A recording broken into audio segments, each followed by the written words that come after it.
There be some sports are painful in their labour, delight in them sets off. Some kinds of baseness are nobly undergone, and most poor matters point to rich ends. This my mean task would be as heavy to me as odious, but the mistress which I serve quickens what's dead, and makes my labours pleasures. Oh, she is 10 times more gentle than her father's crabbed, and he's composed of harshness. I must remove some thousands of those logs and pile them up upon a sore injunction. My sweet mistress weeps when she sees me work, and says, such baseness had never like executor, I forget. But these sweet thoughts do even refresh my labours, most busy least when I do it. Alas, now pray you, work not so hard. I would the lightning had burnt up those logs that you are enjoined to pile. Pray set it down and rest you. When this burns, 'twill weep for having wearied you. My father's hearted study. Pray now rest yourself. He's safe for these 3 hours.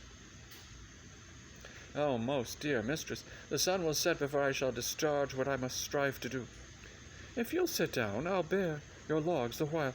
Pray give me that. I'll carry it to the pile. No, precious creature. I'd rather crack my sinews, break my back, than you should such dishonour undergo while I sit lazy by. It would become me, as well as it does you, and I should do it with much more ease, for my good will is to it, and yours is it is against. Poor worm, thou art infected.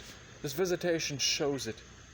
You look wearily. No, noble mistress, 'tis fresh morning with me. When you are by at night, I do beseech you chiefly that I might set it in my prayers. What is your name? Miranda. Oh, my father, I've broke your hest to say so. Admired Miranda, indeed the top of admiration, worth what's dearest to the world. Full many a lady I have eyed with best regard, and many a time the harmony of their tongues hath into bondage brought my too diligent ear for several virtues.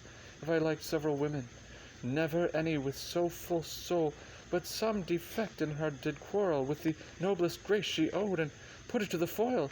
But you, oh, you so perfect and so peerless, are created of every creature's best.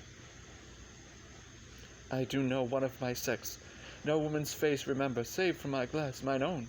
Nor have I seen more than I may call men than you, good friend, and my dear father. Her features are broad, I am skilless of, but by my modesty.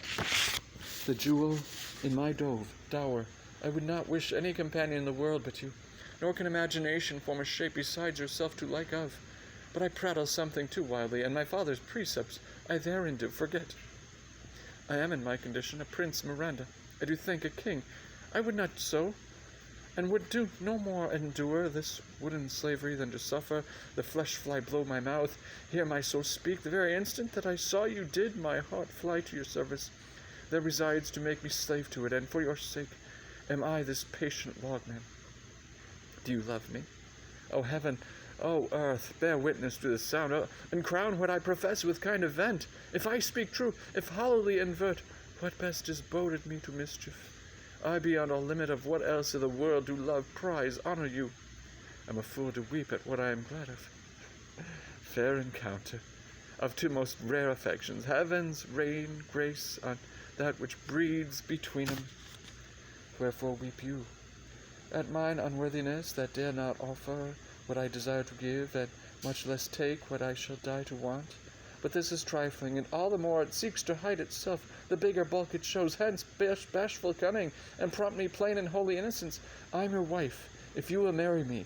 If not, I'll die your maid. To be your fellow you may deny me, but I'll be your servant, whether you will or no. My mistress dearest, and I thus humble ever.